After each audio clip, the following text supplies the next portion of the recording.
लेकिन यदि अगर आप इस वक्त चिंता में हैं, अर्थात आप हर पल मर रहे हैं, आपके एक एक कोशिका जो है वह मरने लगते हैं।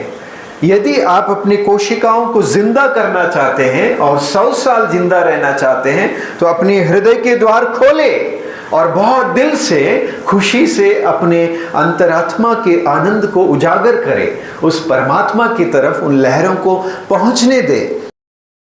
हमारा शरीर जो है एक 7 मंजिले का महल है, 7 मंजिले का महल है। और उस 7 मंजिले को आध्यात्मिक भाषा में चक्र कहा जाता है। 7 चक्र सुने होंगे, 7 चक्रास। तो जब कोई व्यक्ति बैठता है या किसी से बात करता है तो उस समय पर कोई रहते सामने हैं, लेकिन वो चुपके से अपने कोई कमरे में जाके बैठ जाते हैं, पता भी नहीं चलता वो कौन से कमरे में जाके बैठे हैं। तो इसीलिए उस कमरे से उस व्यक्ति को निकाल के बाहर लेके आके यहाँ पर बिठाना बहुत ज़रूरी होता है। और जब कोई वो व्यक्ति बाहर जाता है, कई बार आपको अनुभव हुआ होगा, बाहर बैठ के आपके साथ बात कर रहे होते लेकिन लगता है वो यहाँ है ही नहीं, ठीक है। ऐसे यहाँ पर भी कई लोग बैठे हुए सुन भी रहे होंगे, लेकिन लगता यहाँ है ही नहीं, कहीं खो गए हैं। तो उन खोए हुए लोगों को, छुपे हुए लोगों को फिर ढूंढ कर लेके आना बहुत ज़रूरी होता है। तो इस तरह से जब हम एक्टिविटी करते हैं तो फिर वो वर्तमान में आते हैं, प्रेजेंट में आते हैं। तो जहाँ आपका ये जो हमने टिक किया यहाँ पर, ये आत्मा का स्थान है, जहाँ अगर हम स्थिर रहते हैं तो आपकी सारी शक्तियाँ, आपकी सारे पावर्स जो हैं, गुण शक्तियाँ आपके नियंत्रण में होंगे, आपकी पूरी जिंदगी आपके नियंत्रण में हो। तो तनाव को जीतने, तनाव से मुक्त होने के लिए और अपने शक्ति को बढ़ाने के लिए हम 3 चीज़ें आज हम सीखेंगे। कौन सी ऐसी 3 चीज़ें जिसके कारण हम शक्तिहीन हो जाते हैं? शांति सागर की लहरें जब जब पास में आए, मन हो शांत तन हो शीतल, पावन सुख बरसाए, पावन सुख बरसाए। शांति सागर की लहरें। ओम शांति। नमस्कार, सुप्रभात। कहा जाता है जब जागे तब सवेरा। तो आज का दिन जो है आप सबके लिए, हम सबके लिए एक नया सवेरा हो सकता है यदि हम कुछ बातों को बहुत अच्छे से समझें। तो परिचय तो सभी का हुआ है, अब हम खुद का परिचय करते हैं। ओम शांति, यहाँ जब हम उच्चारण करते हैं इसका मतलब क्या है? ओम, इसका मतलब है अहम, मैं जो हूँ, मैं एक शक्ति हूँ, मैं एक ऊर्जा हूँ, मैं एक भगवान का बच्चा हूँ।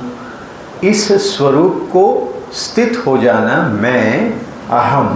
ओम शांति। शांति अर्थात मेरा स्वधर्म, मेरा नेचर, मेरा गुणधर्म शांति। तो अभी हम कुछ देर के लिए इस शांत स्वरूप का अभ्यास करते हैं, फिर हम आगे बढ़ेंगे, ठीक है।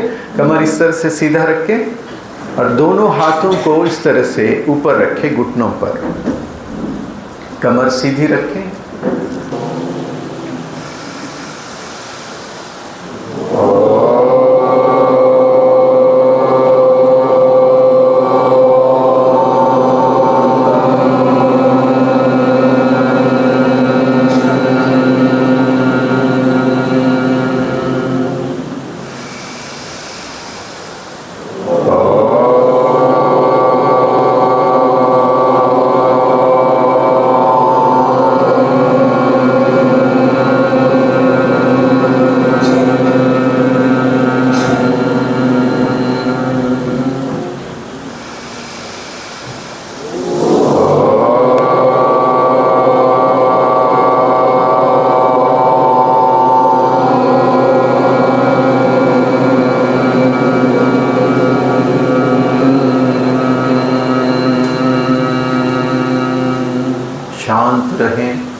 अपने चारों तरफ जो मंगलमय तरंगे फैले हुए हैं, शांति के जो प्रकंपन फैले हुए हैं, उन्हें महसूस करें। शांति अमृत के सागर में जो कोई गहरा जाए, आनंद के झूले झूले आत्म तृप्ति वो पाए। पा लिया अब जो पाना था, फिर वो आत्मा गाए, फिर वो आत्मा गाए। ओम शांति। ओम शांति। तो तनाव, स्ट्रेस से कौन कौन मुक्त है, कौन कौन ग्रस्त है, बताइए। मुक्त, ग्रस्त है ना। दुनिया में ज़्यादातर लोग तनाव ग्रस्त हो चुके हैं। तनाव क्या है, इसको एक सकारात्मक दृष्टि से हम देखें। तनाव क्या है? अक्सर हम नकारात्मक दृष्टि से देखते हैं तो उसका इलाज नहीं हो सकता है। नकारात्मक दृष्टिकोण से देखने से उसका समाधान कभी नहीं निकल सकता है। लेकिन जब उस बात को सकारात्मक दृष्टिकोण से देखें, नकारात्मक दृष्टिकोण से हम कैसे देखते हैं तनाव को? कैसे देखते हैं बताइए। तनाव क्या है? एक समस्या है, नकारात्मक दृष्टि से चिंता है। परंतु जब हम सकारात्मक दृष्टि से देखेंगे, तनाव एक रिस्पॉन्सिबिलिटी है, एक जिम्मेदारी है। और जब हम उस जिम्मेदारी को निभाने के लिए सक्षम नहीं होते हैं, जिम्मेदारी को निभाने के लिए सक्षम नहीं होते हैं, ताकतवर नहीं होते हैं, तब वह तनाव प्रेशर सा महसूस होता है। वह प्रेशर आपके हार्ट पर और आपके शरीर पर, आपके ब्रेन पर प्रेशर डालता है, जिसके कारण अलग अलग बीमारियों के हम शिकार हो जाते हैं। वह हो सकता है बीपी कहलाए, या हो सकता है डायबिटीज़ कहलाए, या हो सकता है मोटापा कहलाए। अनेक प्रकार के ये जो शारीरिक रूप से हम जो बीमार होते हैं, ये सारे आउटपुट जो हैं हमारे शरीर पर, हमारे दिमाग पर पड़ने वाले उस प्रेशर का रिजल्ट्स हैं। तो अगर हम अपनी बीमारियों को ठीक करना चाहते हैं, हम अपने मोटापा से मुक्त होना चाहते हैं, डायबिटीज़ से मुक्त होना चाहते हैं, ब्लड प्रेशर से मुक्त होना चाहते हैं, या किसी भी प्रकार के शारीरिक समस्याओं से मुक्त होना चाहते हैं, तो इस स्ट्रेस, तनाव को हम सकारात्मक रूप से समझने की कोशिश करें और उसका इलाज क्या हो सकता है। यदि अगर हमारे जीवन में जिम्मेदारियां बढ़ते रहें तो उन्हें निभाने के लिए हम अपने ताकत को कैसे बढ़ाएं, जिससे आसानी से हम अपनी जिम्मेदारियों को निभाते हुए सफलता की ओर आगे बढ़ सके। हम में से कितने लोग चाहते हैं कि हम 100 साल जिए? हाथ उठाएं। सिर्फ 5-6 लोगों का हाथ उठ रहा है, बाकी सब लोगों का हाथ नीचे है। क्यों नहीं जीना चाहते हैं? 100 साल जो जीना चाहते हैं वो ठीक है, लेकिन जो हाथ नहीं उठाएं, इसका मतलब है कि जीने की इच्छा नहीं है। हाँ? क्यों नहीं जीना चाहते हैं? यह जो शरीर है हमारा, जैसे आप कोई मोबाइल खरीदते हैं, उस मोबाइल का एक वारंटी और गारंटी होता है ना? 1 साल या 2 साल उसका वारंटी गारंटी होता है। इसी तरह हमारा जो शरीर है उसका भी वारंटी और गारंटी है। पता है कितने साल की? 100 साल। 100 साल अगर आप चाहो तो जी सकते हैं, लेकिन आप मैदान से क्यों जल्दी भागना चाहते हैं? बताइए,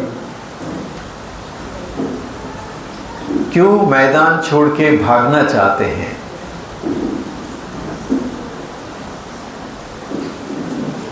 बताइए। क्योंकि शरीर साथ देना चाहिए। मतलब शरीर साथ नहीं देता है, अर्थात बीमार होते हैं, तो बीमार होके कोई जीना नहीं चाहते हैं। चाहते हैं? यदि अगर हम बीमार होके जीते हैं तो हम दूसरों के ऊपर क्या हो जाते हैं? बोझ हो जाते हैं, दूसरों के ऊपर डिपेंडेंट हो जाते हैं। और कोई भी इंसान ये नहीं चाहता कि मैं किसी के ऊपर डिपेंडेंट होके जीऊं। चाहते हैं कोई? नहीं। लेकिन अगर इसके साथ साथ हमें ये तरीका भी मिल जाए कि स्वस्थ होके कैसे जिया जाए, तो निश्चित रूप से हम 100 साल तक जी सकते हैं, है ना?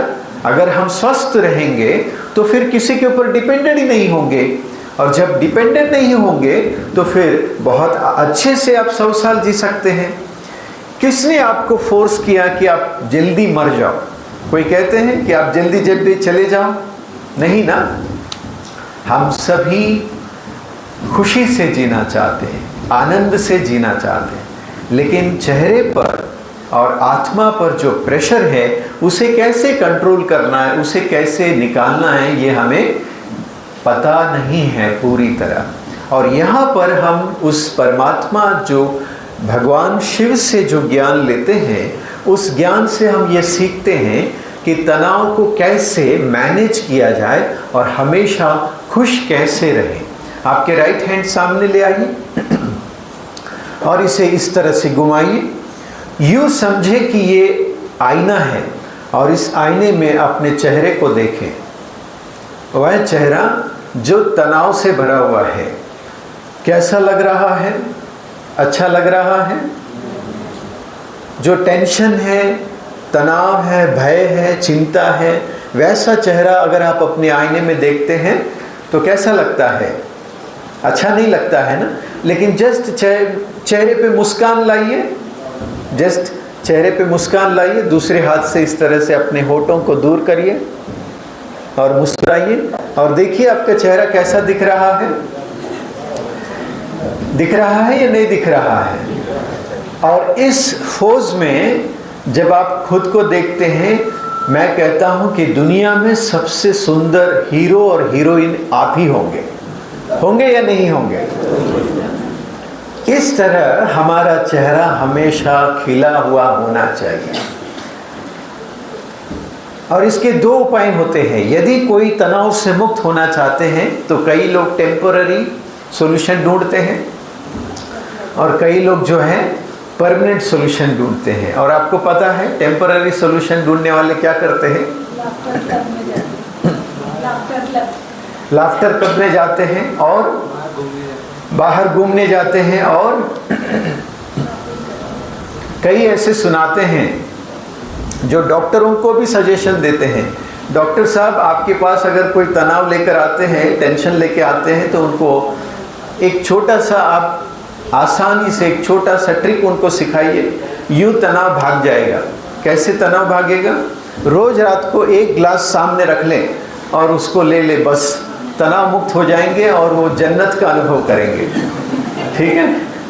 रोज़ रात को एक ग्लास सामने रखें और उसको स्वीकार करें, तनाव मुक्त स्वर्ग का एहसास करेंगे।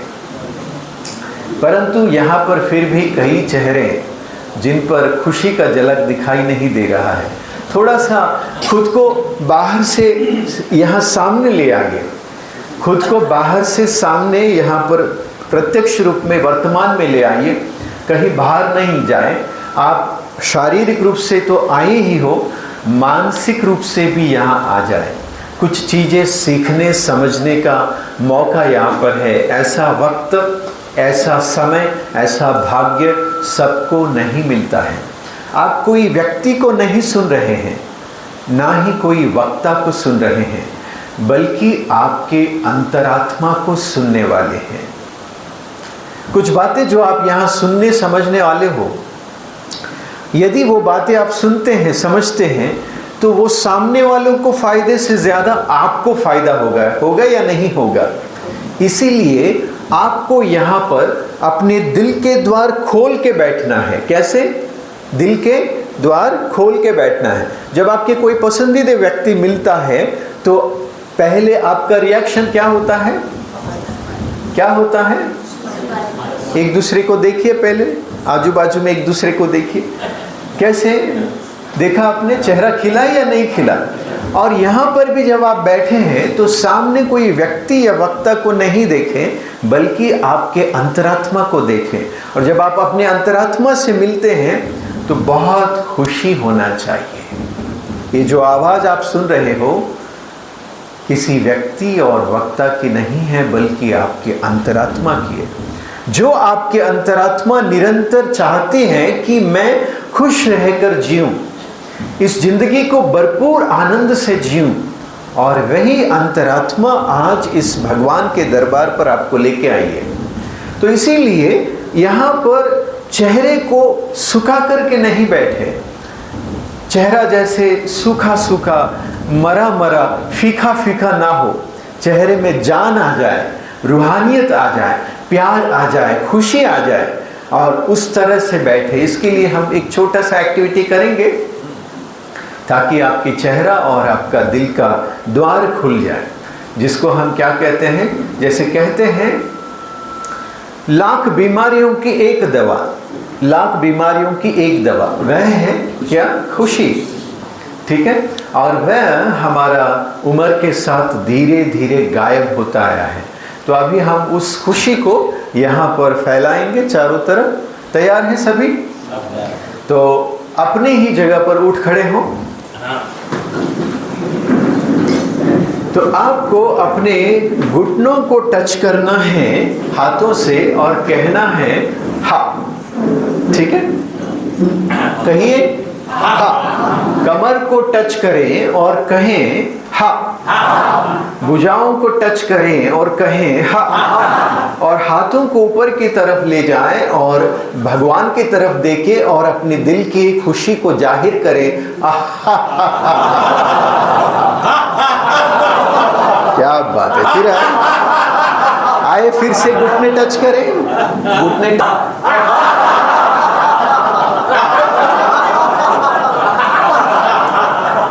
जब कोई मरते हैं तो चिता लगाया जाता है जलने के लिए। लेकिन यदि अगर आप इस वक्त चिंता में हैं, अर्थात आप हर पल मर रहे हैं, आपके एक एक कोशिका जो है वह मरने लगते हैं।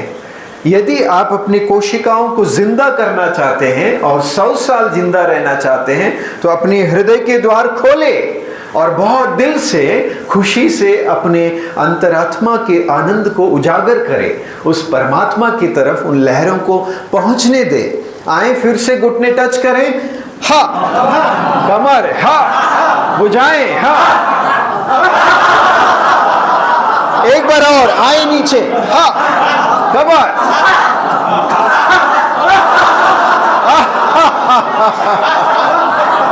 और अपने राइट हैंड को पीछे ले आए और अपने पीठ को तपतपाएं और कहे शाबाश।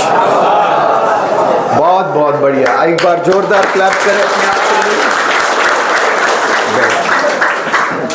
आपको पता हो हमारा शरीर जो है एक 7 मंजिले का महल है। 7 मंजिले का महल है। और उस 7 मंजिले को आध्यात्मिक भाषा में चक्र कहा जाता है। 7 चक्र सुने होंगे? 7 चक्रास।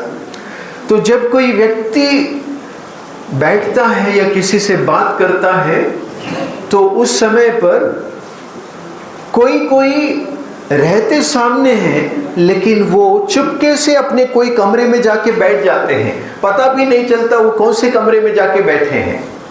तो इसीलिए उस कमरे से उस व्यक्ति को निकाल के बाहर लेके आके यहाँ पर बिठाना बहुत ज़रूरी होता है। और जब कोई वो व्यक्ति बाहर जाता है, कई बार आपको अनुभव हुआ होगा, बैठ के बाहर बैठ के आपके साथ बात कर रहे होते हैं लेकिन लगता है वो यहाँ है ही नहीं, ठीक है। ऐसे यहाँ पर भी कई लोग बैठे हुए सुन भी रहे होंगे, लेकिन लगता यहाँ है ही नहीं, कहीं खो गए हैं। तो उन खोए हुए लोगों को, छुपे हुए लोगों को फिर ढूंढ कर लेके आना बहुत ज़रूरी होता है। तो इस तरह से जब हम एक्टिविटी करते हैं तो फिर वो वर्तमान में आते हैं, प्रेजेंट में आते हैं। तो जहाँ आपका ये जो हमने टिक किया यहाँ पर, ये आत्मा का स्थान है, जहाँ अगर हम स्थिर रहते हैं तो आपकी सारी शक्तियाँ, आपकी सारे पावर्स जो हैं, गुण शक्तियाँ आपके नियंत्रण में होंगे, आपकी पूरी जिंदगी आपके नियंत्रण में होगी। तो तनाव को जीतने, तनाव से मुक्त होने के लिए और अपने शक्ति को बढ़ाने के लिए हम 3 चीज़ें आज हम सीखेंगे। कौन सी ऐसी 3 चीज़ें जिसके कारण हम शक्तिहीन हो जाते हैं? जैसे मैंने कहा, अगर ये चीज़ मैं अपने हाथ पे रखूं और इसे रोक के रखने के लिए कोशिश करूं तो कितने देर के लिए रोक सकता हूं? बताइए। जितनी आपकी क्षमता, जितनी मेरी क्षमता है, मेरी क्षमता, या आप कहो ये आपकी क्षमता। अगर मैं आपके भी हाथ में रखूं, ठीक है, आपका राइट हैंड सामने लीजिए, राइट हैंड सामने लीजिए, यूँ समझो कि मैं आपके हाथ में रखा और इसे आप कितने देर के लिए रोक के रख सकते हैं? बताइए। उसमें जितनी क्षमता होगी, कितनी देर की क्षमता। और अगर मैं आपको चैलेंज दूं कि आपको आधा घंटे के लिए रोक के रखना है, तब आप क्या करेंगे?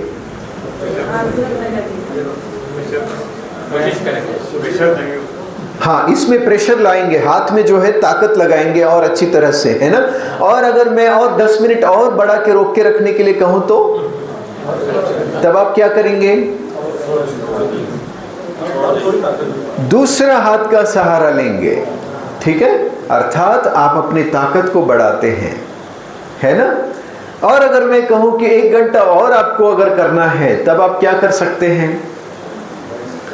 आपके कोई साथी हैं, उनको आप कह सकते हैं कि मेरे को हाथ दो, ठीक है। तो बातें ऐसे ही है, जीवन में भी बातें ऐसे ही है।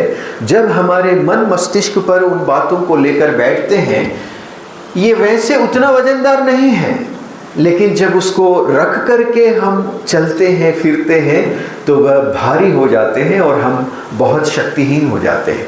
तो ऐसे समय पर अगर हम उस सर्वशक्तिमान परमात्मा का साथ लेते हैं तो हम बहुत ताकतवर हो जाते हैं। और जीवन की ऐसी कई सारी चीज़ें जिन्हें उठा करके हमें चलना होता है, खुद की भी जवाबदारी है, खुद के अपने स्वास्थ्य की जवाबदारी, अपनी मन की जवाबदारी है, वैसे अपने घर वालों की भी जवाबदारी है। तो उन सबको उठाकर चलना है या नहीं चलना है? तो उसके लिए ताकत की ज़रूरत है। स्ट्रेस को जीतने के लिए 2 चीज़ें होते हैं, या तो भागो या तो भागीदार बनो, या तो फ्लाइट अर्थात उड़ जाओ, भाग जाओ, या तो फाइट करो, ठीक है।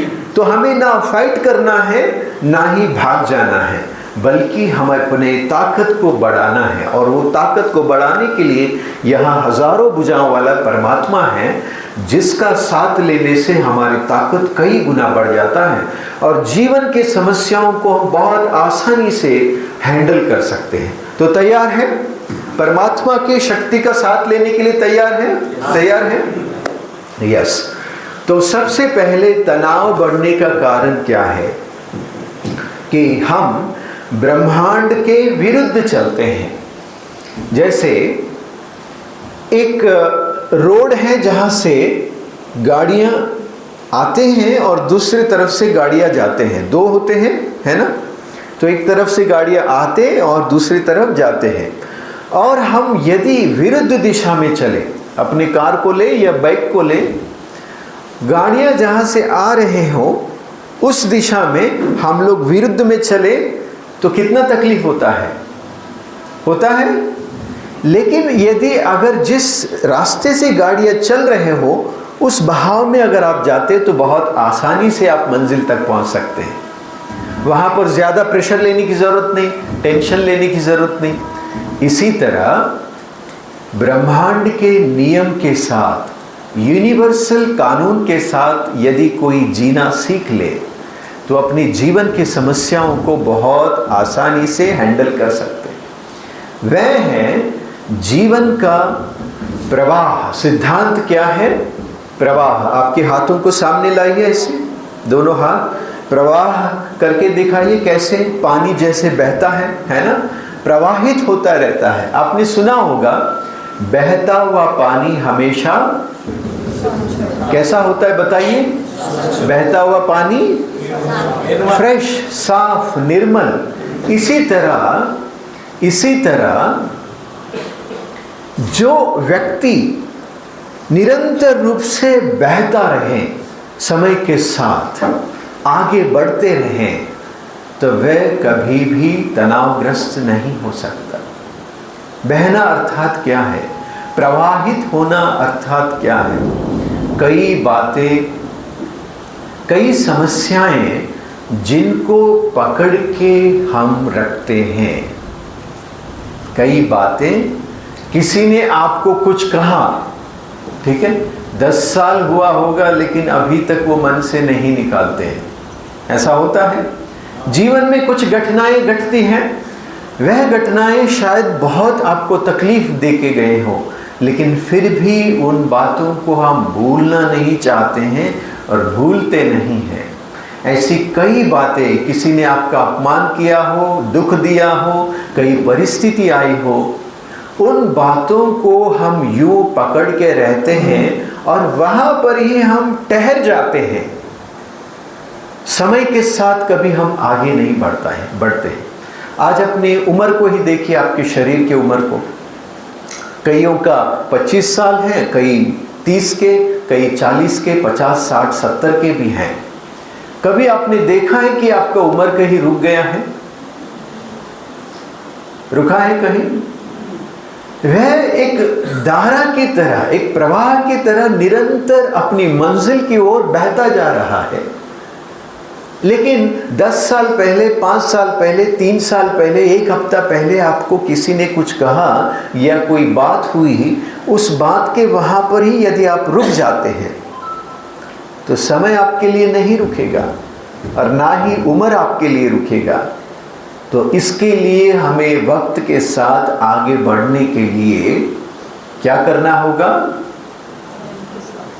क्या करना होगा? बातों को छोड़ना सीखना होगा। बातों को छोड़ना सीखना होगा। हम बातों को क्यों छोड़ नहीं पाते हैं जी? बातों को हम क्यों छोड़ना नहीं चाहते या छोड़ नहीं पाते हैं जी? बुराइयां हैं। और बातों को क्यों हम छोड़ नहीं पाते हैं? पकड़ के बैठते हैं, माफ नहीं कर सकते। अहंकार है, ईगो है ना, और कई सारी बातें हैं जिसके कारण हम भले ही खुद को नुकसान कर बैठेंगे लेकिन हम दूसरों को माफ नहीं कर सकते। आपका ध्यान आपके काम में नहीं लगता है, आप प्रोग्रेस नहीं करते, आपके मन में शांति नहीं होता है। जैसे आपके घर में कोई वेस्ट चीज़ है, समझो कोई पुराना कपाट है या कोई नई चीज़ है जो ज़रूरत नहीं है, तो क्या आप उन चीज़ों को घर में रख के जगह देते हैं? क्यों? वेस्टेज है, वो काम का नहीं है और वह जगह ले लेता है, जिसके कारण आपको रहने के लिए तकलीफ होता है ना?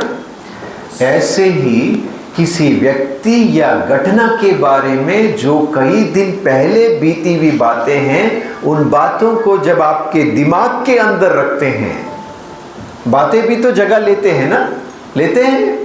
अगर आपसे कहा जाए कि कभी कुछ ऐसी बात हो गई, आपको किसी ने तकलीफ दिया है, बताओ करके अगर पूछा जाए, आप बताते या नहीं बताते हैं?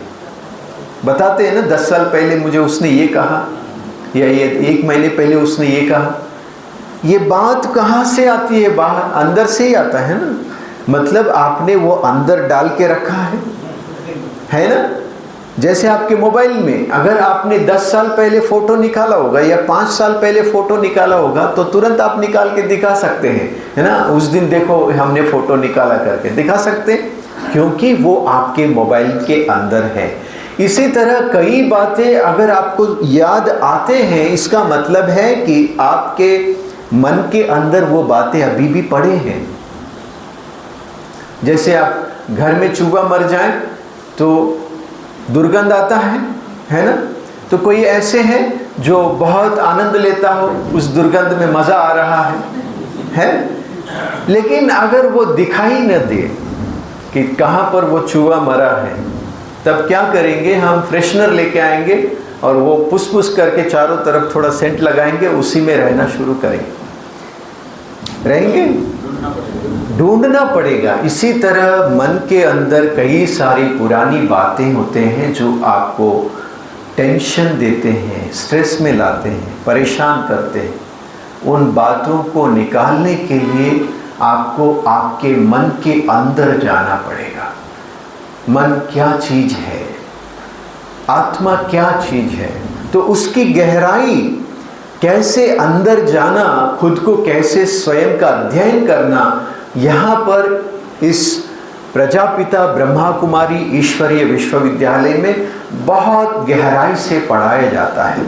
तो हम उतना डेप्थ में नहीं जाएंगे, लेकिन आज हम छोटी छोटी चीज़ों का ज़रूर प्रैक्टिस करेंगे। आपके दोनों हाथ इस तरह से सामने लाइए, कमर सीधे रखें इस तरह से,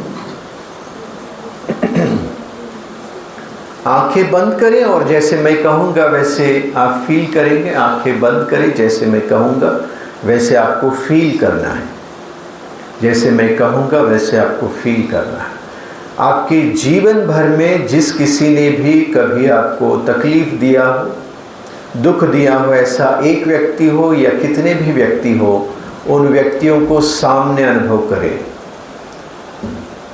मानसिक रूप से देखें, वे सारे लोग या एक व्यक्ति हो या दो लोग हो या उससे ज़्यादा हो, उन व्यक्तियों को सामने देखें और दिल से माफ़ करें।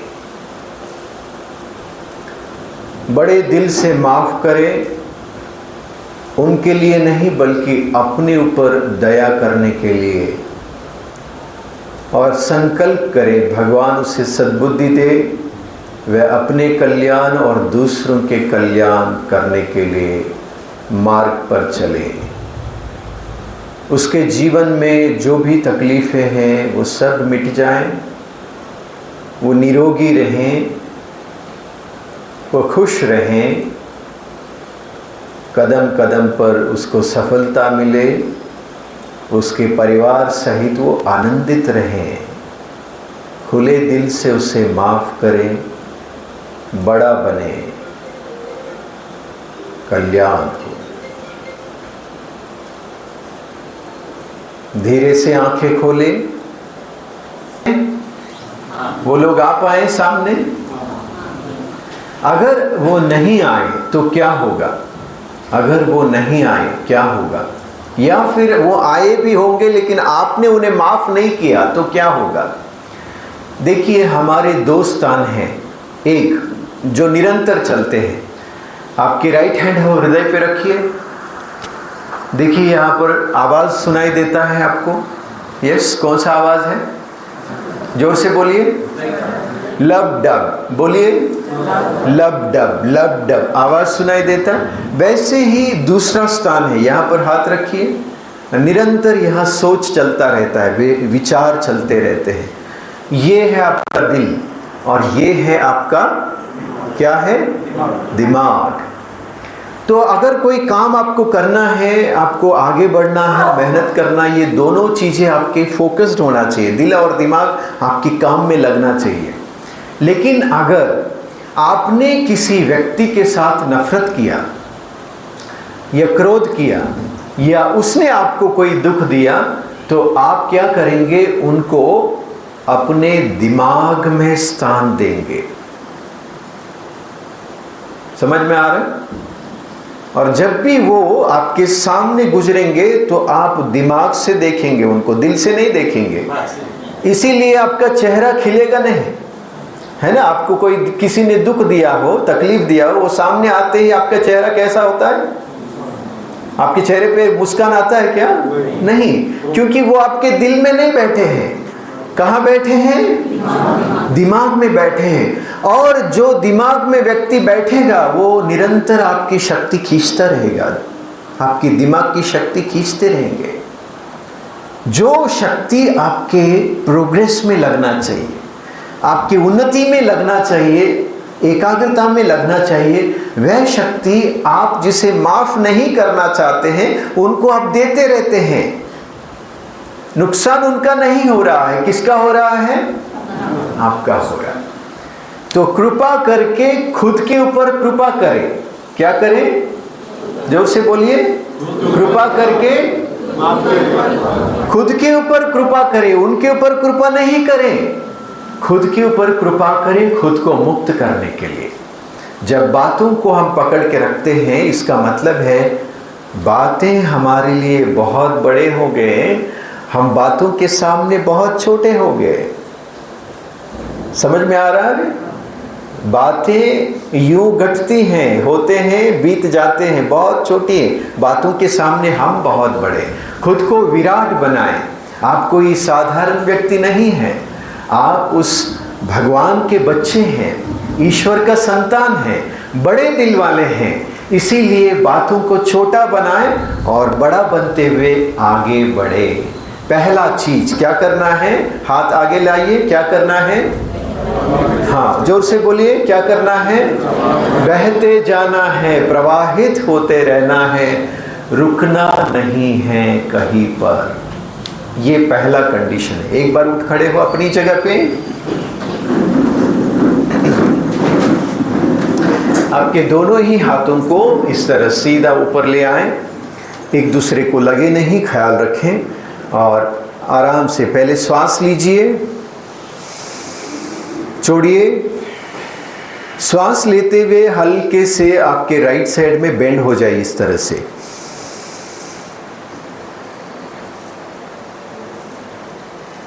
श्वास छोड़िए। श्वास लेते हुए सेंटर आए, श्वास छोड़ते हुए दूसरी तरफ चले। श्वास लेते हुए सेंटर, श्वास छोड़ते हुए दूसरी तरफ। श्वास लेते हुए आए सेंटर, श्वास छोड़ते हुए दूसरी तरफ, श्वास लेते हुए सेंटर। इनफ। अब दोनों हाथ इस तरह से सिर के ऊपर रखें, दोनों पैरों के बीच में थोड़ा सा गैप रखें और पैरों के उंगलियों पर खड़े हों, फिर नीचे आ जाए। पैरों के उंगलियों पर बैलेंस संभालना, एक दूसरे को लगे नहीं, ध्यान देते हुए पैरों के उंगलियों पर खड़े हों और नीचे आएं। अब पैरों की उंगलियों के साथ साथ हाथों को भी ऊपर ले चले इस तरह से, फिर नीचे, फिर एक बार, फिर नीचे, फिर एक बार, नीचे एक बार और। यस। तो बैठ जाए सभी। कैसा लग रहा है? तो फ्रेश लग रहा है। तो आत्मा का जो स्वधर्म है, जो ब्रह्मांडी सिद्धांत है, बहते रहना, बहते रहना, उस तरह आत्मिक रूप से भी बहते रहें। अगर आप स्वस्थ रहने चाहते हैं तो आपके शरीर में जो खून है वह भी हमेशा बहते रहना चाहिए। जब हम इस तरह शारीरिक क्रियाएं करते हैं तब हमारा खून जो है बहता है, और जब वह बहता है, सुबह सुबह आप वॉकिंग के लिए जाते हैं, शाम को जॉगिंग के लिए जाते हैं, तो अच्छा लगता है या नहीं लगता है? क्यों? क्योंकि हम ब्रह्मांड के सिद्धांत के साथ, लहर के साथ चलते हैं, अर्थात खून भी बहता है। अगर आप रनिंग नहीं करते हैं, वॉकिंग नहीं करते हैं, सिर्फ खाते हैं और बैठते हैं, तो आपके शरीर में खून दौड़ेगा नहीं, वह ठहर जाता है। तो ये यूं कहें, एक विरुद्ध दिशा में हम चल रहे हैं। तो आत्मा के लिए बहते रहें, इसीलिए सबको माफ करें और शरीर में खून बहते रहे। थोड़ा सा शारीरिक व्यायाम भी, कसरत भी करना जरूर। दूसरा सिद्धांत कि ब्रह्मांड का जो नियम है, यूनिवर्सल सिद्धांत ये है कि हमेशा देते रहना। क्या करना है? दोनों हाथ इस तरह से ले आइए। हमेशा क्या करना है? देते रहना। किसी भी मंदिर में आप मूर्ति को देखिए, कोई भी मूर्ति को देखिए, कभी भी कोई मूर्ति ऐसा देखा आपने? कोई मूर्ति ऐसा देखा आपने? कैसा होता है? रखिए, ऐसे रखिए, हाथ रखिए। हाँ, हम सभी ईश्वर के संतान, दैवी कुल के हैं। हम उस ईश्वर के बच्चे हैं। भगवान जब देता है तो उसके बच्चे भी कैसे होंगे? देने वाले होंगे या मांगने वाले होंगे? तो देना यह ब्रह्मांडीय सिद्धांत है। देना यह ब्रह्मांडीय सिद्धांत है, यूनिवर्सल कानून है, लॉ है। और हम जब मांगते हैं कि मुझे ये चाहिए, मुझे वो चाहिए, मतलब हम मंदिर में जाके मांगते नहीं हैं, बल्कि देना मतलब कि किसी को पैसे देना है, ये बात नहीं है। देना मतलब खुशी देना, मुस्कान देना, सम्मान देना, आनंद देना, प्रेम देना, इसको कहा जाता है देना। और हम अक्सर इन बातों के लिए बहुत कंजूस होते हैं। होते हैं या नहीं होते हैं? जरूरी थोड़ी ना है कि कोई व्यक्ति अगर आपके पहचान के नहीं है तो मुस्कुराना नहीं है, ऐसा है? मतलब कोई व्यक्ति पहचान वाला है तो ही हम बात करें। हाँ, वो नमस्ते भाई बहन कैसे हो, अगर पहचान के हैं तो ही मुस्कुरा करके कहना चाहिए। कोई व्यक्ति अनजान है तो भी क्या उनके साथ हम मुस्कुरा के नहीं चल सकते? खुशी से बात नहीं कर सकते? तो कई बार ये बातें हम अपने लोगों के साथ भी ऐसे चलते हैं।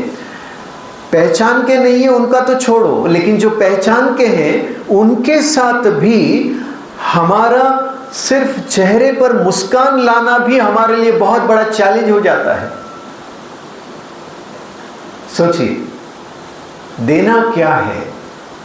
गुड वाइब्स, एक अच्छे वाइब्रेशन, कि जब आप किसी से मुस्कुराते हुए अगर सामने आते हैं, उस मुस्कान से ही बहुत सारा शक्ति मिलता है इंसान को। कभी किसी को फोन करके भाई कैसे हो, बहन कैसे हो, इतना सा अगर आप बात भी करो तो भी उनको बहुत ज़्यादा शक्ति मिलता है।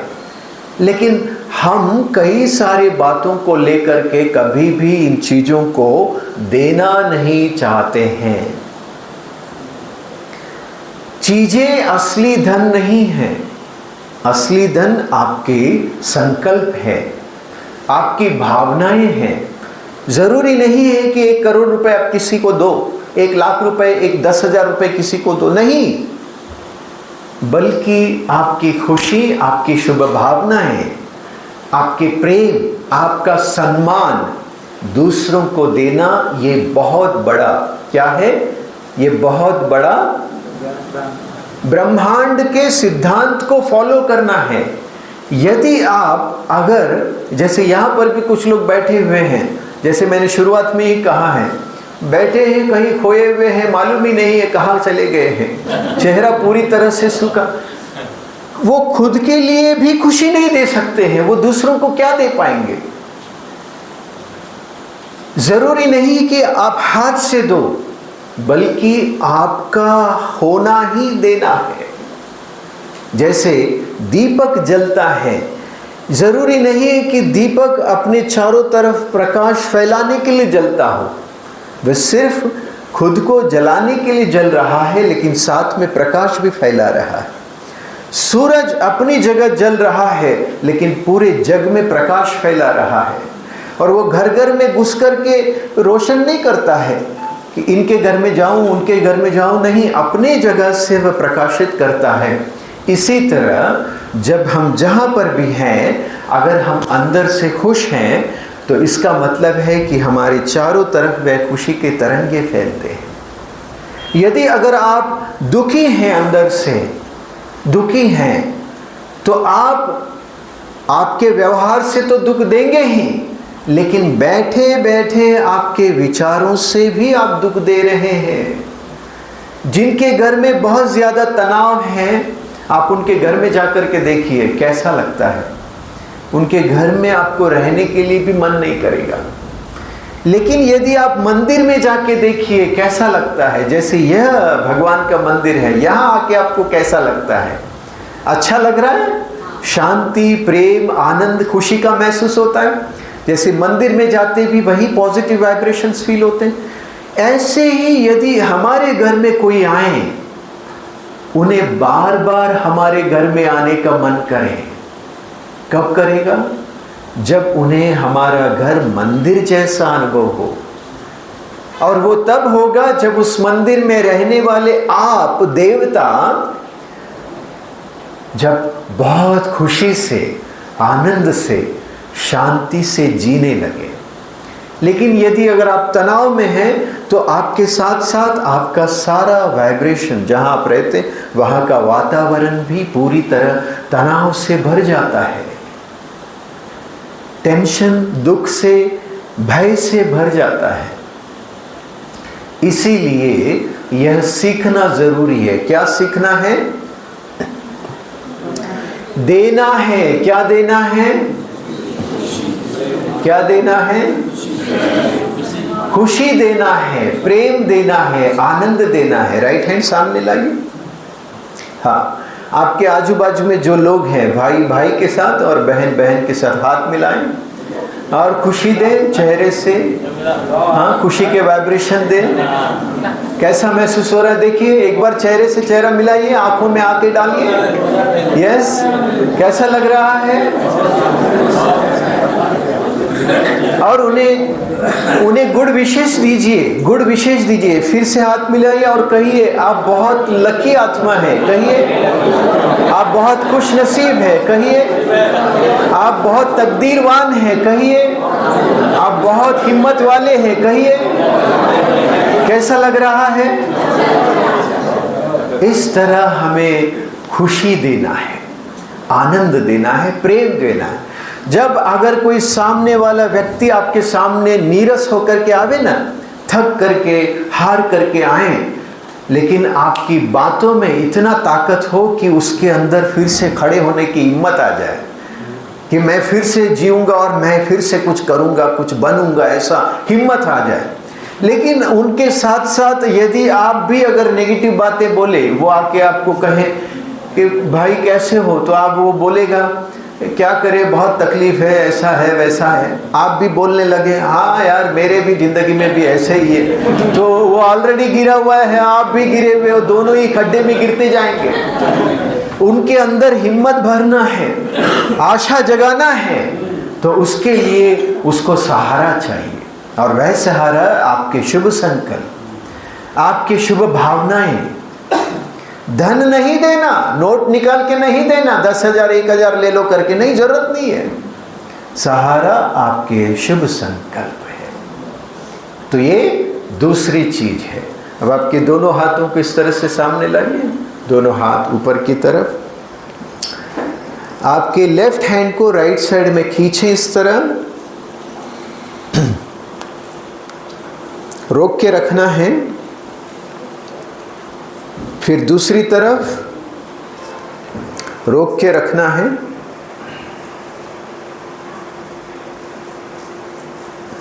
फिर दूसरी तरफ रोक के रखना है। बहुत अच्छे से ध्यान से करना, इसमें हम एक एक्टिविटी करने वाले हैं। एक बार लास्ट, दूसरी तरफ रोक के रखें।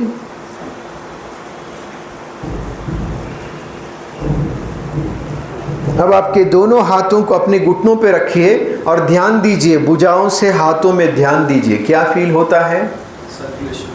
यस, है ना? खून बहता हुआ महसूस होता है, बहता हुआ। तो जितना आप देते हैं उतना ही आप आगे जाते हैं। दूसरों के लिए नहीं देना है, किसके लिए देना है? खुद के लिए देना है। चाहे वो धन भी हो, धन भी आप दुनिया में भी देख सकते हो। जितने भी करोड़पति लोग हैं, जो अरबपति हैं, करोड़ों कमाते हैं, उसमें से 40%, 50%, 60% वो दान पुण्य में लगाते हैं। और उनका रिकॉर्ड आप देख सकते हो, हर साल में उनका बढ़ोतरी होता जाता है, प्रॉफिट बनता जाता है। उसका कारण क्या है? देते जाते हैं। क्योंकि जैसे अगर घर में हवा आ जाए और वह हवा फ्रेश हवा आती रहे, उसके लिए दूसरा द्वार खोलना जरूरी है। जैसे आप खोलते हैं तो हवा फ्रेश आता रहता है।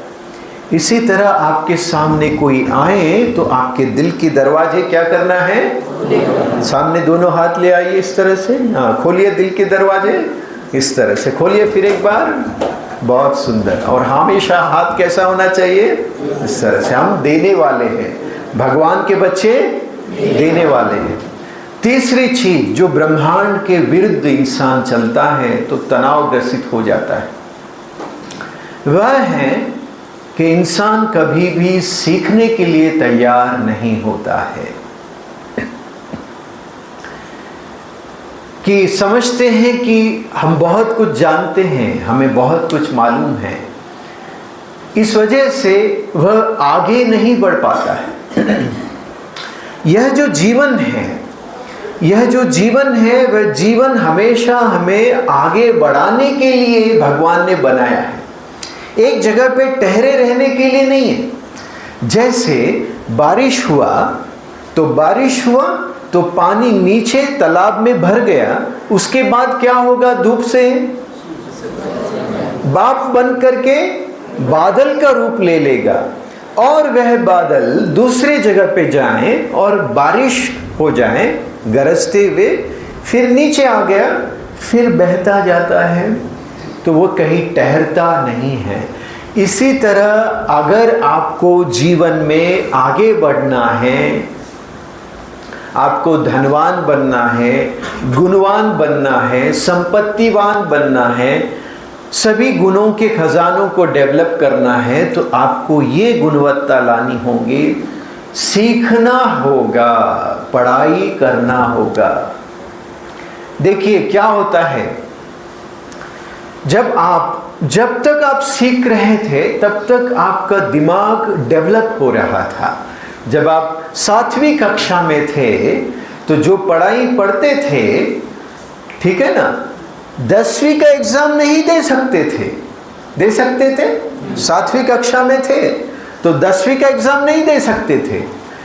7वीं कक्षा के एग्जाम के लिए आप प्रिपेयर होते थे और फिर होता था आप 8वीं में जाते थे, 8वीं में 8वीं कक्षा के एग्जाम के लिए प्रिपरेशन होता था और फिर 9वीं में जाते थे, 10वीं में जाते थे, 11वीं 12वीं डिग्री तक आगे चले गए। उसके बाद उसी तरह हमारा पढ़ाई करना रुक गया। जिंदगी में जब कोई परिस्थिति आया आपके सामने, कोई भी समस्या या परिस्थिति आया, वह परिस्थिति को समस्या के रूप में नहीं बल्कि परीक्षा के रूप में देखना। परीक्षा के रूप में देखेंगे तो क्या होगा? परीक्षा में तो लिखना पड़ेगा ना। परीक्षा में क्या करना पड़ता है? लिखना पड़ता है। लिखेंगे, अगर आपने अच्छे से प्रिपरेशन किया होगा तो आप उस परीक्षा में उत्तीर्ण होंगे, आगे बढ़ेंगे। फिर जैसे ही आगे बढ़ेंगे फिर एक उससे बड़ा आएगा। पहले 7वीं का था, फिर 8वीं का है, फिर 9वीं का है, फिर 10वीं का है, फिर 11वीं का है, फिर 12वीं का है। उसी तरह से आगे जॉब की परीक्षा आई, है ना, जॉब की परीक्षा आई। उसके बाद आगे घर की जिम्मेदारी आई, शादी की परीक्षा आई, बच्चों की परीक्षा आई, तबीयत की परीक्षा आई, समस्या, आर्थिक समस्याएं आई। ये सारी चीजें क्या है? जीवन के परीक्षाएं हैं। ये समस्याएं नहीं है, क्या है? ये परीक्षाएं हैं। और जिन्हें इन परीक्षाओं को देकर के आगे बढ़ना है, उनको पढ़ाई करना बहुत जरूरी है। परीक्षा कैसे दिया जाता है? कोई स्टूडेंट पढ़ाई ही नहीं किया हो 10वीं और उसके सामने पेपर दिया जाए तो क्या होगा? लिख पाएगा? फेल हो जाएगा। इसी तरह से जीवन में जो परिस्थिति आने वाला है, आज जो परिस्थिति है, उससे आने वाले समय में और बड़े बड़े समस्याएं आने वाले हैं। और उन समस्याओं अर्थात परिस्थिति को परीक्षा के रूप में अच्छे से लिख करके पास होने के लिए आपको पढ़ाई करना बहुत ज़रूरी है। पढ़ाई करना बहुत ज़रूरी है। इसमें से कितने लोग हैं जो पुस्तक पढ़ते हैं? व्यक्तित्व विकास के पुस्तक पढ़ते हैं लोग हैं, जैसे शिवाजी महाराज है, जैसे गांधी महात्मा है, जैसे भगत, महान आत्माओं के पुस्तक जो आपके अंतरात्मा को जागृत करें, जो आपके सुप्त शक्तियों को जागृत करें, आपको गुणवान बनाए, शक्तिशाली बनाए। तो वो निरंतर आपका चलते रहना चाहिए, तब आपका दिमाग शक्तिशाली होगा और आए हुए परिस्थिति को समस्या के रूप में नहीं, कैसे देखेंगे? परीक्षा के रूप में, और बहुत आसानी से लिख करके आगे बढ़ेंगे। लेकिन जिस बच्चे ने पढ़ाई नहीं किया और एग्जाम हॉल में बैठा, वो उसके लिए परीक्षा है या समस्या है? अच्छे से समझना, जिस बच्चे ने प्रिपरेशन नहीं किया, पढ़ाई नहीं किया और एग्जाम के दिन हॉल में बैठा, वह एग्जाम उसके लिए परीक्षा है या समस्या है? समस्या है। इसी तरह जीवन में भी यदि हर एक परिस्थिति को पार करना है, समस्या नहीं बनाना है, परीक्षा बनाना है और उस परीक्षा में फर्स्ट क्लास में पास होना है, तो पढ़ाई करना बहुत ज़रूरी है। पढ़ाई, मैं कौन हूँ? पढ़ाई, मेरी शक्तियाँ क्या क्या है? पढ़ाई, जीवन क्या है? पढ़ाई, मन क्या है? पढ़ाई, संकल्प क्या है? पढ़ाई, भावनाएं क्या है? ये खुद की पढ़ाई है जो हम कभी नहीं कहीं पर भी पढ़ सकते हैं। किस किस के पास मन है? हाथ उठाइए। सबके पास है ना? अगर मैं आपसे पूछूं आपकी आंखें कहाँ है, दिखाइए। आपकी आंखें हैं सबके पास? बताइए किन किन के पास आंखें हैं? हाँ, दिखाइए कहाँ पर है, दिखा सकते हैं। अगर मैं आपसे पूछूं आपका मन कहाँ है, दिखाइए। मन दिख ही नहीं सकता ना, वो शक्ति है, लेकिन है और काम कर रहा है। वह कैसे काम कर रहा है?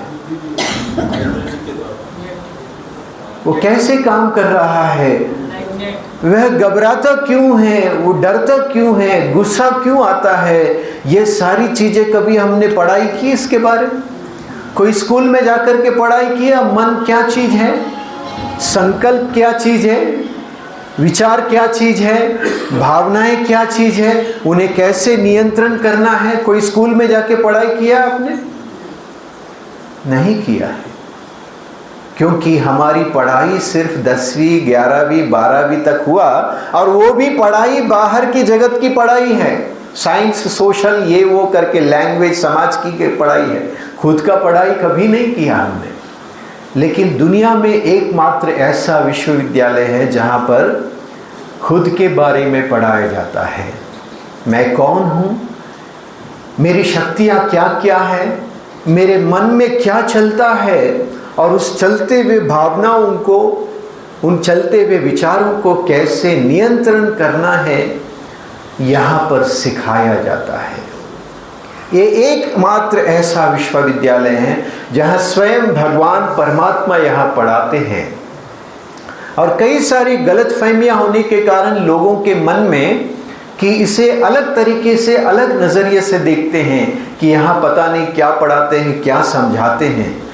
यदि अगर आप आपके जीवन में हमेशा आगे बढ़ना चाहते हैं, सफलता प्राप्त करना चाहते हैं, धनवान बनना चाहते हैं, संपत्तिवान बनना चाहते हैं, आनंद प्रेम सुख शांति से भरपूर होना चाहते हैं, तो हम आपको निमंत्रित करते हैं इस प्रजापिता ब्रह्मा कुमारी ईश्वरीय विश्वविद्यालय में, जहाँ पर हमारी दीदियाँ, उन्होंने अपने जीवन को पूरी तरह से त्याग करके विश्व कल्याण के कार्य में जुटे हैं। जहाँ पर लोग अपने तनाव में, बीमारियों में, दुख में जी रहे हैं, उन्हें मुक्ति दिलाने के लिए और विश्व कल्याण की कार्य यहाँ पर चल रहा है।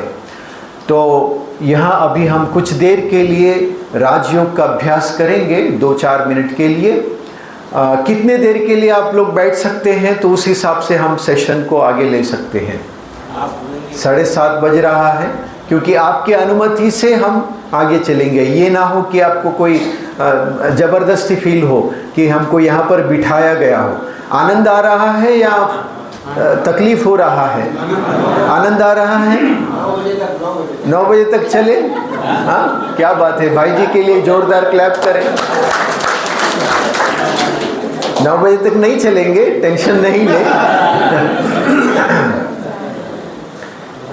और एक 10-15 मिनट तक हम और अच्छे से समझ सकते हैं। तो थोड़ी देर के लिए हम अपने आत्मा के स्वरूप को अनुभव करेंगे और उस परमात्मा के स्वरूप को अनुभव करेंगे 2-3 मिनट के लिए, फिर उसके बाद हम आगे बढ़ेंगे। कमर सीधे रखिए, ट्रैफिक कंट्रोल चल रहा है, लाल लाइट कर दें। राजयोग का अभ्यास यहाँ पर हम सीखेंगे। राजयोग अर्थात क्या है कि हमारे मन के ऊपर राज्य करना, कि जैसे हम हाथ और पैरों को जैसा चाहिए वैसे नियंत्रण कर सकते, वैसा ही हमारे मन को भी जहाँ चाहे वहाँ नियंत्रण कर सके। कि मन में चाहे मैं चाहूँ शांत हो जाऊँ तो शांत हो जाऊँ, मैं चाहूँ गुस्सा नहीं करूँ तो गुस्सा नहीं करूँ। ऐसा मन पर नियंत्रण करने की जो कला है, वह कला यहाँ सिखाया जाता है। उस कला का नाम है राजयोग। अभी हम कुछ पलों के लिए वो अभ्यास करेंगे।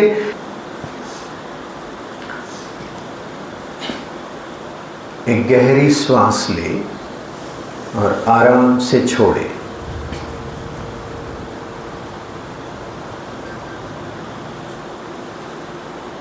यह प्राण वायु, जिसे हम हवा कहते हैं, प्राण वायु, और आपके भीतर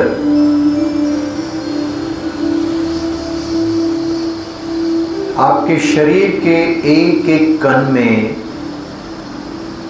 प्राण वायु पहुंच रहा है। पूछे अपने आप से, मैं कौन हूं? जीवन में पहली बार पूछे अपने आप से, मैं कौन हूं? जिसे मैं समझ रहा हूं, यह जो शरीर है, यह जो इमेज है, तस्वीर है, क्या ये मैं हूं? या इस शरीर को चलाने वाली मैं कोई सत्ता, शक्ति या आध्यात्मिक चेतना हूं? जिसे मैं समझ रहा हूं, यह शरीर 5 तत्वों से बना है। जो बाहर 5 तत्व दिखाई देते हैं, नीचे जमीन है, पृथ्वी तत्व,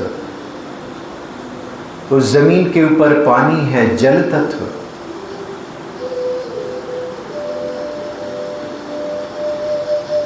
और उसके ऊपर अग्नि तत्व, सूरज, और उसके ऊपर वायु तत्व, हवा, और बिल्कुल ही ऊपर आकाश तत्व। वही 5 तत्वों से मेरा शरीर बना है। पैरों में पृथ्वी तत्व को अनुभव करिए। आपके पैरों के उंगलियों से लेकर घुटने, कमर तक जो पैर हैं, उन पैरों में पृथ्वी तत्व है।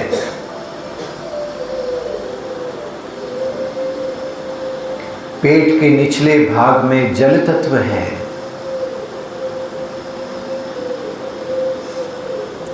पेट के मध्य भाग में, जठर में अग्नि तत्व है। जठर अग्नि कहते हैं।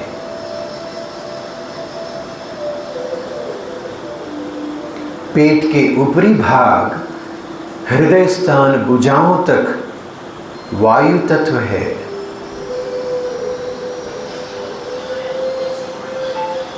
चेहरा और पूरे सिर में आकाश तत्व है। इन 5 तत्वों के शरीर एक दिन ये 5 ही तत्वों में विलीन हो जाएगा। ये मैं 5 तत्वों से बना हुआ शरीर नहीं हूं,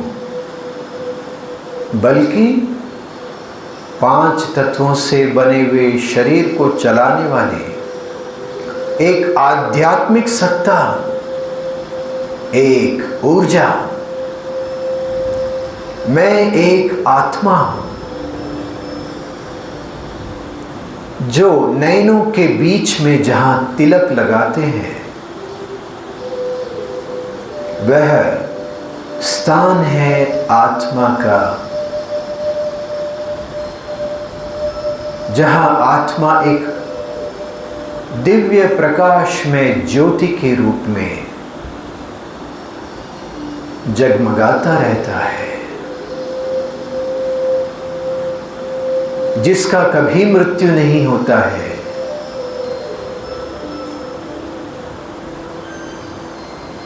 जिसका स्वधर्म शांति है, जो सतचित आनंद स्वरूप है, जो सत्य है, जो सदैव आनंद स्वरूप में रहता है। जिस तरह हमारी आत्मा एक प्रकाश में ज्योति है, उसी तरह हम आत्माओं के पिता भी वह परम ज्योति परमात्मा है।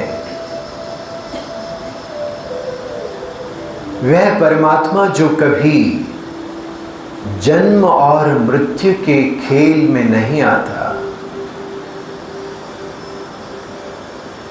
वे कभी भी दुख भोगने के लिए नहीं आते।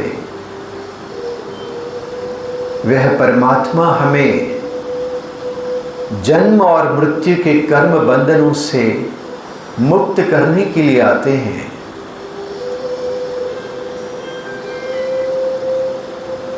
अनुभव करें उस परम ज्योति परमात्मा से एक दिव्य प्रकाश की किरण निकलकर आपके आत्मा को छूते हुए, आपके आत्मा पर पड़ते हुए उस परम पिता परमात्मा को हम बाबा के नाम से जानते हैं। बाबा अर्थात पिता, जो ज्ञान का सागर है, जो शांति का सागर है, जो गुणों का भंडार है, जो सुख करता दुख हरता है।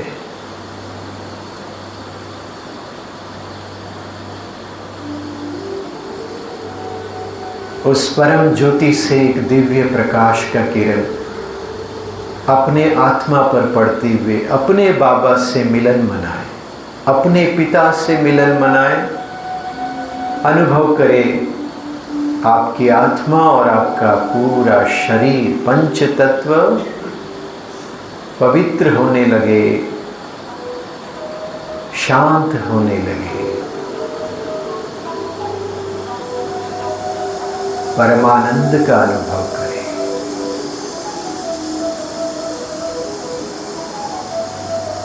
ओम शांति।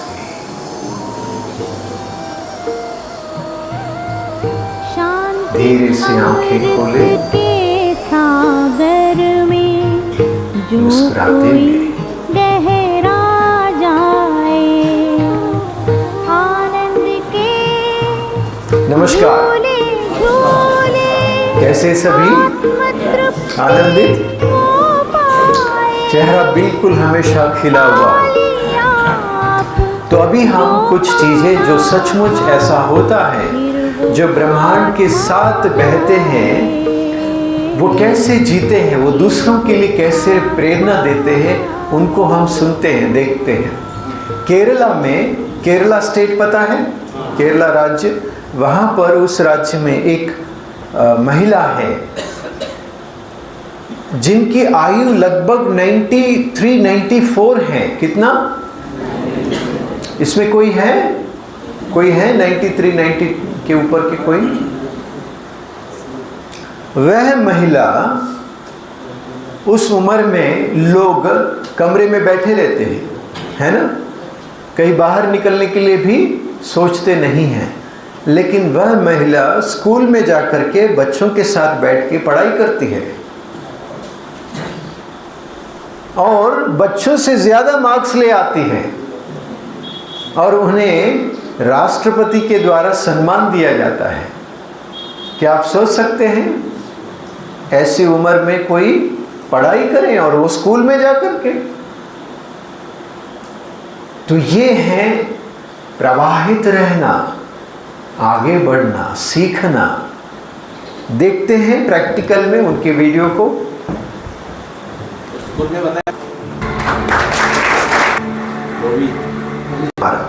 यहाँ पर दुनिया में आप जाएंगे तो कई सारे अलग अलग प्रकार की पढ़ाई होती है, जहाँ पर माइंड मैनेजमेंट के रूप में पढ़ाई कराया जाता है, बिजनेस मैनेजमेंट के रूप में पढ़ाई क्या कराया जाता है, फैमिली मैनेजमेंट के रूप में, टीम मैनेजमेंट के रूप में, इमोशंस मैनेजमेंट के रूप में कई सारे पढ़ाई कराया जाता है और जहाँ पर चार्जेस लिए जाते हैं। लेकिन यहाँ पर स्वयं परमात्मा जो हमें ज्ञान दे रहे हैं, यहाँ पर आपसे कोई चार्जेस नहीं लिया जाएगा। यहाँ बिल्कुल मुफ्त रूप में आपको ज्ञान दिया जाता है, क्योंकि ये हम सबका अधिकार है और यहाँ पर आकर के वो आप ले सकते हैं।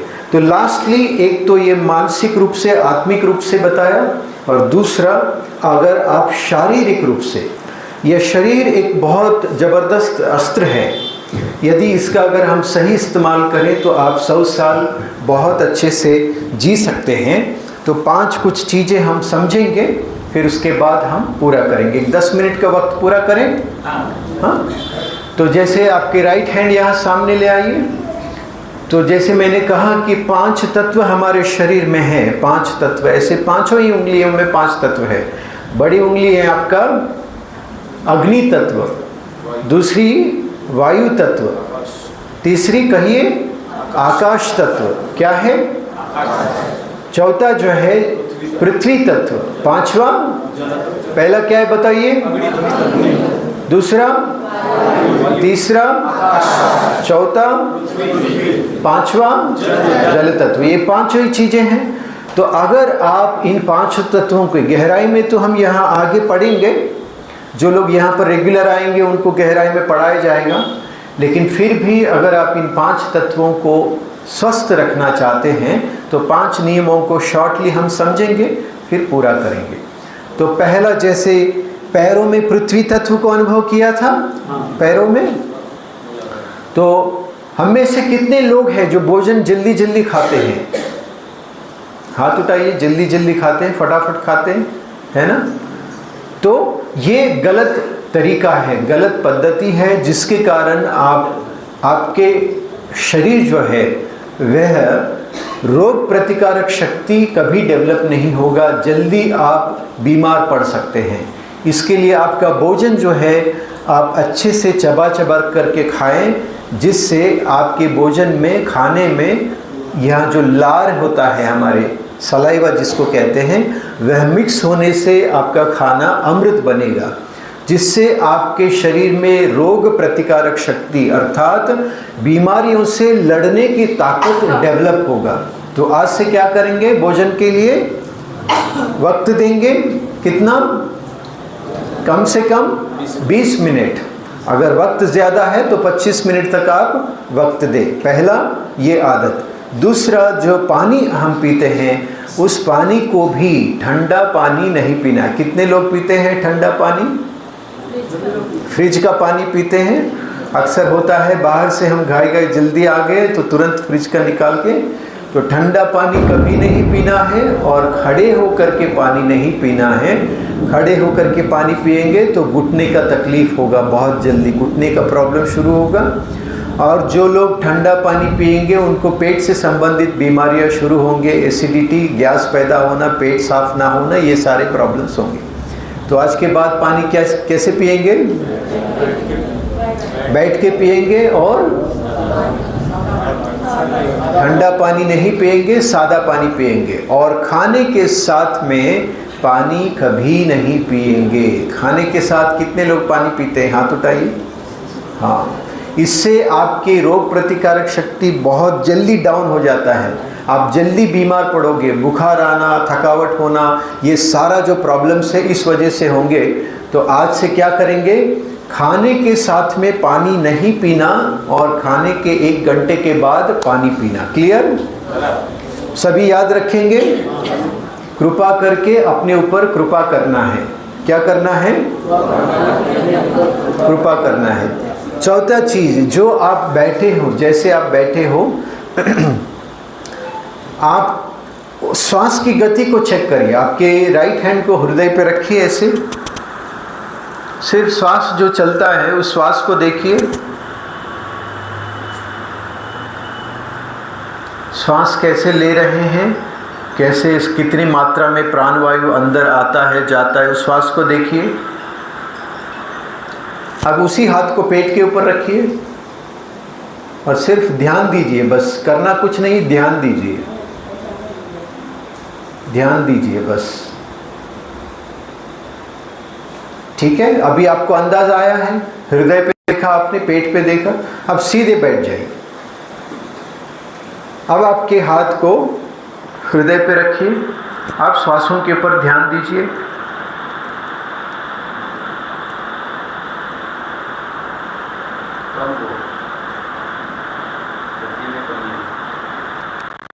अब पेट के ऊपर हाथ रखिए और ध्यान दीजिए।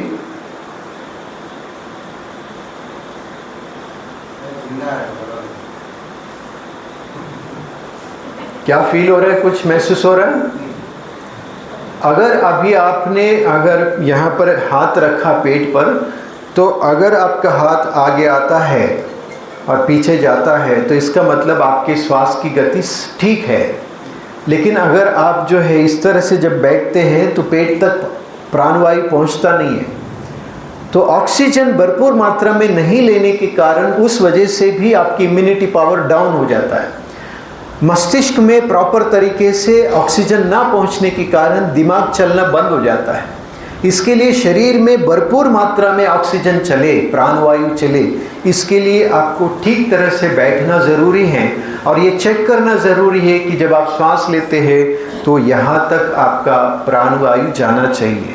कहा जाता है कि नाभि सेंटर जगह है जहाँ पर शरीर के जितनी भी नाड़ियाँ हैं कनेक्टेड है, और वे सारी नाड़ियाँ 72,000 नाड़ियाँ हैं, 72,000 नाड़ियाँ नाभि से कनेक्टेड है और उनको शक्ति मिलता है इस प्राणवायु से जब आप आराम से श्वास लेते हैं और यहाँ पर वह प्राणवायु पहुँचता है।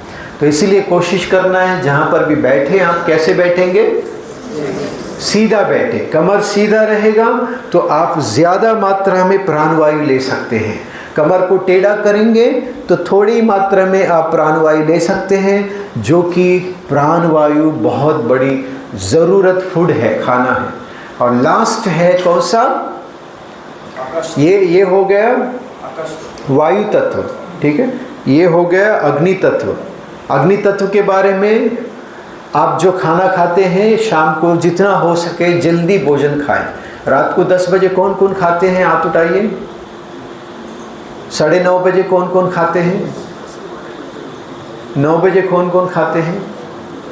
8 बजे कौन कौन खाते हैं? 7 बजे कौन खाते हैं? बहुत अच्छा। और 6 बजे कोई खाते हैं? तो 6, 7, 7:30 के अंदर आपका भोजन हो जाए, ऐसा कुछ प्रबंध कर लें। अगर मुश्किल है, कहीं जॉब पे है, तो कोशिश करके उसको नज़दीक ले आने की कोशिश करें। 8, 7:30, 7, 6 ऐसा। अगर कहीं प्रोग्राम में है, कहीं बाहर गए हैं तो बात अलग है। तो ये कोशिश करना है कि सूरज बाहर का जो समय है उसी तरह आपकी किचन का भी समय वही है काम होने का। तो सूरज जाने से पहले ही आपका भोजन हो जाए ऐसा आप प्रबंध करेंगे तो आपके पेट में जो अवयव है, कर्मचारी हैं, उनको एक 12 घंटे का टाइम चाहिए आराम करने के लिए।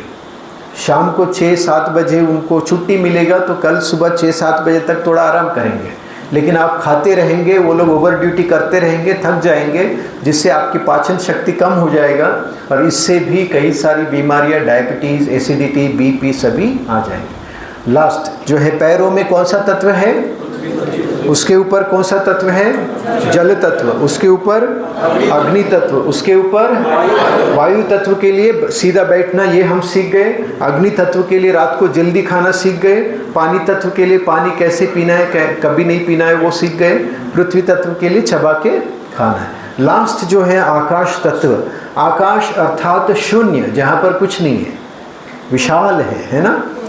तो जो लोग जितना गहरी नींद करेंगे वे हमेशा स्वस्थ होंगे। गहरी नींद करने के लिए तनाव मुक्त होना बहुत ज़रूरी है। नींद कब उठ जाता है, टेंशन के कारण, है ना। नींद कब नहीं आती है बताइए, जब दिमाग चलने लगे, विचार चलने लगे। तो विचारों को नियंत्रण कैसे करें, जो अंदर चलता है, मन में चलता है। गुस्सा आता है तो गुस्से को काबू कैसे करें, डर लगता है तो डर को कैसे जीते, ये सभी प्रकार के ज्ञान को, ये बहुत गहरी ज्ञान है, बहुत डेप्थ ज्ञान है, जहाँ यहाँ प्रजापिता ब्रह्मा कुमारी ईश्वरीय विश्वविद्यालय में इस आकाश तत्व को अर्थात अपने विचारों को, अपनी भावनाओं को कैसे नियंत्रण करना है, अपने जीवन को कैसे नियंत्रण करना है, राजयोग के माध्यम से यहाँ पर सिखाया जाता है। तो एक और 2-4 मिनट के लिए आपका वक्त लेना चाहेंगे। दीदी यहाँ पर जो नए लोगों को आप थोड़ा सा परिचय दे, यहाँ किस तरह से ज्ञान दिया जाता है। जो नए इच्छुक होंगे वे ज़रूर यहाँ आकर के उसका लाभ लें। और एक बार फिर आप सबको बहुत बहुत धन्यवाद जो वक्त निकाल करके यहाँ सभी आए हैं। एक बार अपने आप के लिए ज़ोरदार क्लैप करें।